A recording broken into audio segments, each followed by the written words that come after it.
Okay. My Uber One membership savings don't disappoint. You know what is disappointing? I was in one of the most iconic girl groups and no one recognizes me. Michelle! Michelle, you spit that out! Huh? Naughty Michelle! Michelle, naughty! Who calls their dog Michelle? Sorry, but are you Michelle Williams? Yes. Yeah. Dropped your wallet. At least my Uber One savings don't disappoint. Can't take you anywhere, Michelle.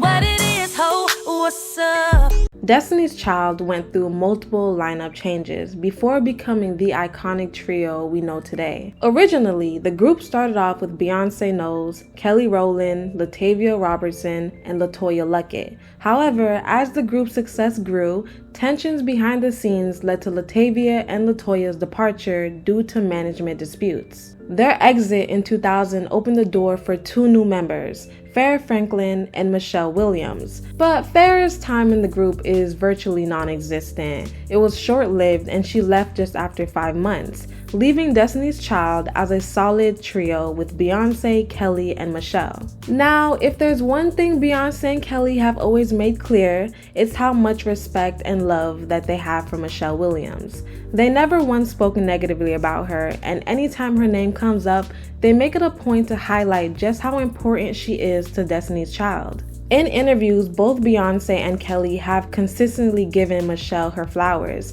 emphasizing that the group wouldn't have been the same without her.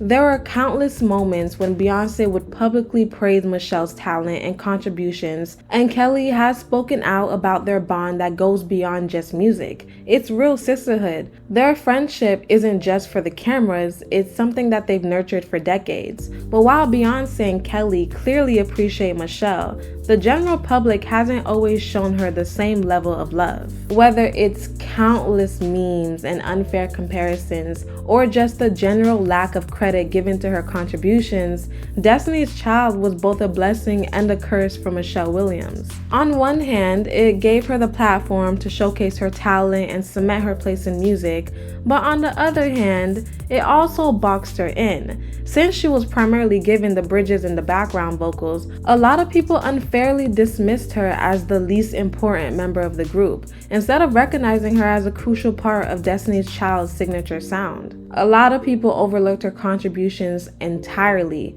Michelle has often been treated like the odd one out. It's an unfortunate reality, but the truth is, Michelle's vocals brought a unique texture to the group. Her tone, delivery, and gospel influences elevated so many of their songs. Whether it was adding depth to their harmonies or delivering those emotionally charged bridges, Michelle played a key role in shaping the music that made Destiny's Child legendary. Regardless of how the internet may have tried to play her, Beyonce and Kelly have always stood by Michelle. A lot of criticism boiled down to superficial comparisons. People mocked her for not being seen as sexy like Beyonce and Kelly, as if that was the only thing that mattered in a music group, instead of just recognizing her vocal talent. Michelle discovered her love for music at an early age, making her musical debut at just 7 years old at the St. Paul Church of God in Christ. As she grew up, she continued to develop her vocal skills by singing in gospel groups like United Harmony and Chosen Expression.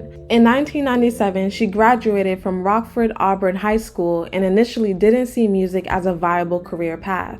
Instead, she enrolled at Illinois State University to study criminal justice. However, after 2 years, she decided to take a leap of faith and left college to chase her passion for music. She got her start in the industry as a background vocalist working with artists like Monica before eventually finding her way to Destiny's Child. Side note, sometimes you gotta just take the leap of faith, cause you never know where it might take you. Michelle even stated herself, "I had no idea what I was signing up for." In late 1999, a 20-year-old Michelle had a chance encounter with Beyonce and Kelly in the lobby of an Atlanta hotel. At the time, she had no idea that this brief meeting would play a vital role in her career. A few months later, fate stepped in again when a choreographer she knew, who also had connections to Destiny's Child, introduced her to Beyonce's family and Kelly. The group was in a process of searching for new members members, and Michelle found herself being considered for a spot. When she got the call to join Destiny's Child, she wasn't thinking about the whirlwind that would follow. In her mind, she was thinking, oh, you guys need somebody? Let's go. She recalled not fully realizing that she was stepping into one of the biggest girl groups of all time. But that leap of faith turned out to be life-changing. Not long after the new lineup was finalized, Destiny's Child dropped Independent Women Part 1 as part of the Charlie's Angels soundtrack. The song took off, becoming their biggest hit yet and solidifying their dominance in the early 2000s. Like, even I remember this song. Off the momentum, they went on to release their third studio album, Survivor, which debuted at #1 on the Billboard charts, proving the new era of Destiny's Child was still unstoppable. Michelle basically got really lucky. She kind of just waltzed into #1 albums and singles. But with that strain of luck, she definitely knew her position and wanted to work just as hard as the other ladies. She stated in the Rolling Stones interview, "I came into the group as a team player. I came in saying, what do y'all need me to do? I knew these girls had a dream and an aspect of that didn't work out, so I wanted to come in and help us win. We don't care about nothing that's going on. If female groups could learn that, you would sustain and have friendships that go beyond what you do in the studio, and I'm glad that we have that."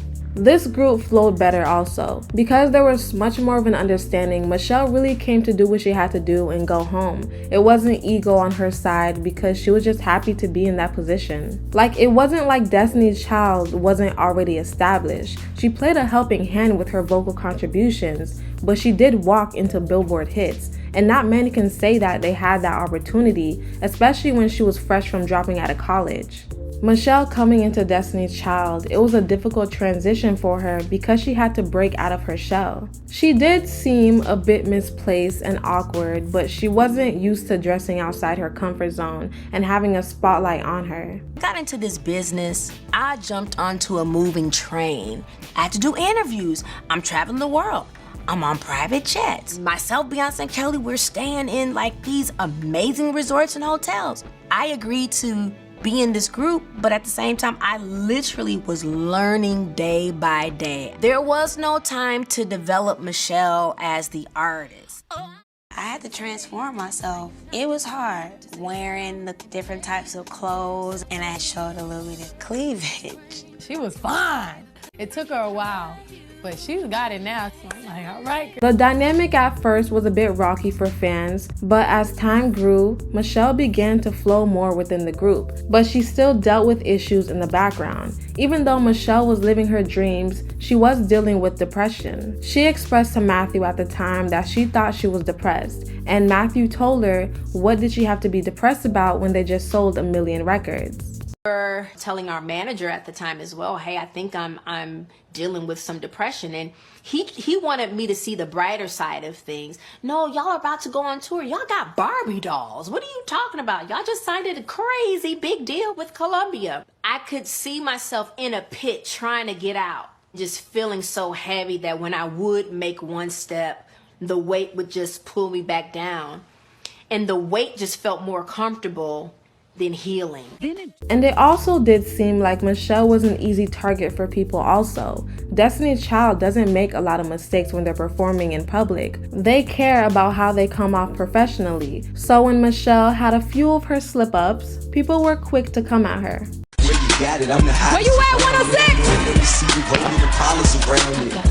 With the top down, feeling the sounds quaking. I didn't even know she fell. I just heard the mic thump. And she was on the other side, and the rumor was that I pushed her and I wasn't even next to her. But I mean, at the time, it was we were, you know, that's my sister. We were all embarrassed for her, and You just try to keep it live moving. television. We tried to keep it moving. That's what you do. Usually, when something like that happens, the camera is supposed to move to somebody else, a close-up. Right. So you don't see the person get up. Right. But they were a little slow. So that's why, of course, we try to be professional and keep going. That's what you do. You fall, you got to get up and keep going, right? Like when I fell on live TV, it took me years to be able to watch that because everybody makes such a big deal about it. And I was like, let me rest when I'm over it. Yeah. Okay, it took me a while to get over it. Why do you think it took you a while? Because people acted like I was the only human on the planet To fall. Yeah. to fall. Also, when Jennifer Lawrence falls on the red carpet, she's more relatable now. Again, I can laugh at it now. You know, I'm reminded of it probably. It used to be every week that somebody would like do a meme or something. Oh, come on. Maybe once a month now. I just think social media, there are people who like who make you not be the topic. Like it's gonna be a whole nother news cycle that happens. By the time Destiny's Child Fulfilled came out, it was really the moment fans could actually hear Michelle sing. Like, sing. Yes, Michelle's the queen of bridges, but she actually gave more life to Destiny Fulfilled with her unique voice. Michelle's voice is raspy, soulful, smooth, and it could feel very comforting, and the album really showed that. If you really want goosebumps hearing Michelle sing, I recommend you watch the Through With Love live performance. Thank me later. Before Destiny's Fulfilled, it was hard for Michelle to make more of an impact using Destiny's Child's fanbase. The fans honestly didn't know her that well. She released her first album before any of the other members, and it did fairly decent. Her debut album, Heart to Yours, made an impressive impact. It entered Billboard's gospel album chart at number 2, just behind the rebirth of Kirk Franklin, selling 17,000 copies in its first week. As the weeks went by, the album continued to gain momentum. By its 13th week on the chart, Heart to Yours ended up becoming number 1. The album remained on the top gospel chart for 46 weeks, ultimately becoming the best gospel album of the year. Her next album, Unexpected, marked a significant departure from her gospel roots, embracing an upbeat electro R&B sound that included club-friendly bangers. She had the single We Break at Dawn, and while the album received positive reviews for its bold experimentation, it struggled commercially, peaking at number 42 on the Billboard 200. Remember, Michelle never really garnered a huge fan base because her Destiny's Child run was very short. The audience never really knew her that much. In contrast though, Journey to Freedom, released in 2014, saw her return to gospel with a contemporary twist, earning widespread critical acclaim. The lead single, Say Yes, featuring Beyonce and Kelly, became a gospel crossover hit, topping the Billboard Hot Gospel Songs and becoming her most known song. And to be fair, I listened to this album while making this video, and the album is pretty fire. Like, making this video, I never dived deep into Michelle's music, but listening to this album for the first time, I was surprised on how good it really was. Even though Michelle was doing so well, the internet decided to internet, and honestly, it was booming with the Poor Michelle movement. There are entire profiles dedicated to Poor Michelle. Michelle getting the short end of the stick, or people just poking fun at her in general. Like, it's kind of hard for her to ignore the mess because it's just back to back to back to back to back tweets.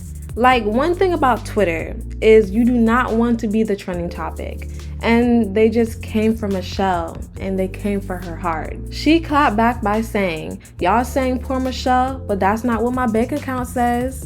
Be blessed." Say Yes finally reached number 1 on iTunes, didn't it? No, Melissa, you know Say Yes only sold 2 copies and you bought both of them.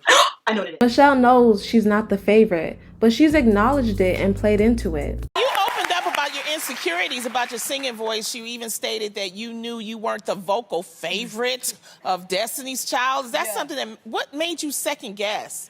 You know what? It's not that I was second guessing. I'm just aware.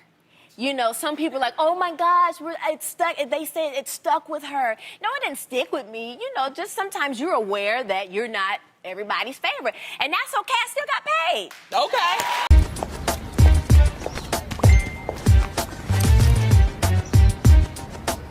Okay, okay. My Uber One membership savings don't disappoint.